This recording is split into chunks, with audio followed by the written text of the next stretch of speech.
Les maladies du foie et le CHC. Le foie est un organe vital. Son bon fonctionnement est primordial car il a des rôles multiples et indispensables. Cet organe, associé au tube digestif, représente une vaste usine chimique par ses rôles principaux. Il produit la bile, utile à la digestion. Il nettoie l'organisme des toxines. Il intervient dans le métabolisme des protéines, des glucides, des lipides et la fabrication des facteurs de la coagulation. Le foie peut fonctionner lorsque ses 2/3 sont endommagés et est même capable de se régénérer. Ses fonctions peuvent être altérées par différentes maladies telles que les hépatites, la stéatose, la cirrhose et le cancer.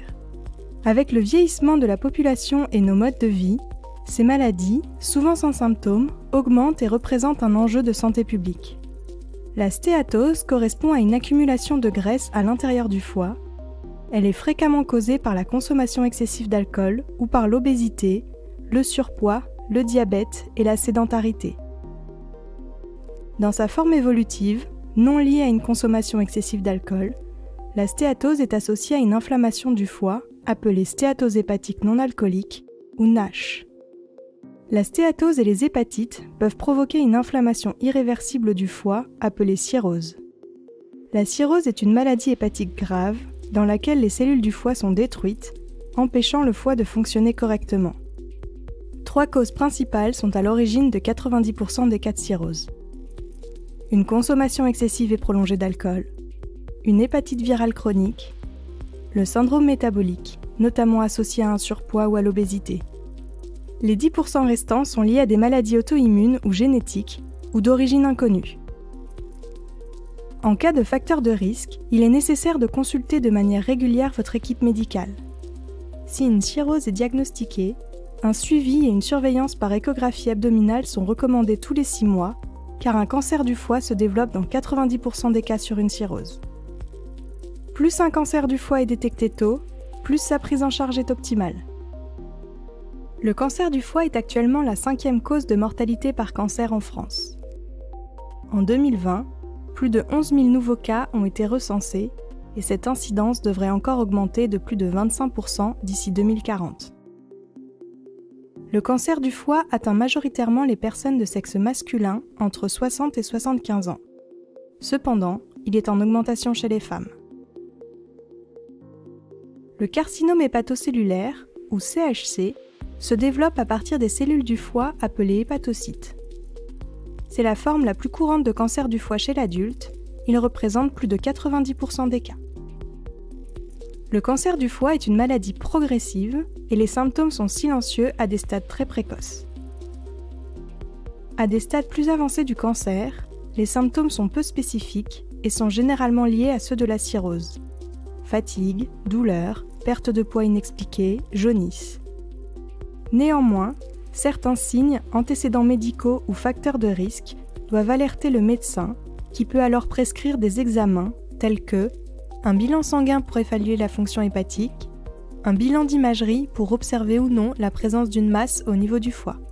En fonction des résultats, et si une lésion suspecte est détectée, un bilan complémentaire peut être fait avec un échantillon de tissu du foie ou biopsie hépatique, confirmant ou non la présence de cellules suspectes et leur caractère bénin ou malin, un scanner thoraco-abdominopelvien, appelé TAP, pour détecter de potentielles métastases liées à des cellules cancéreuses qui auraient migré en dehors du foie.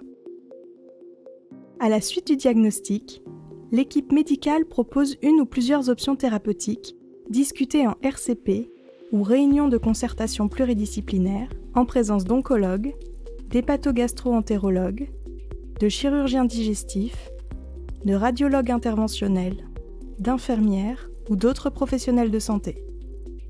Le traitement choisi pendant la RCP est ensuite initié en respectant les volontés du patient. Aujourd'hui, différents traitements sont disponibles dans le carcinome hépatocellulaire selon le stade au diagnostic, que ce soit pour éliminer ou réduire la tumeur, pour limiter sa propagation ou pour soulager les symptômes.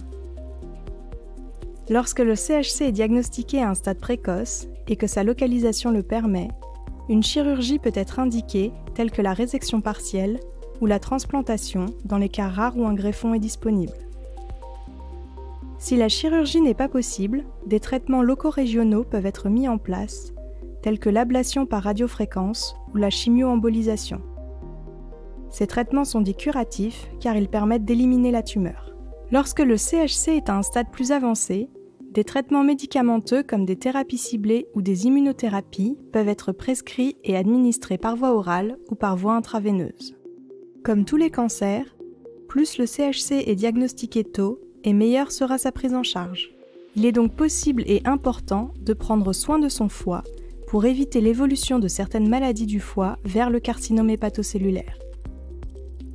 Au moindre doute sur l'état de santé de votre foie, posez vos questions à votre équipe médicale. En cas de maladie du foie avérée, celle-ci veillera à ce que vous receviez le meilleur suivi et les meilleurs soins. Si vous en ressentez le besoin, vous pouvez vous rapprocher de groupes de soutien tels que les associations de patients et d'aidants.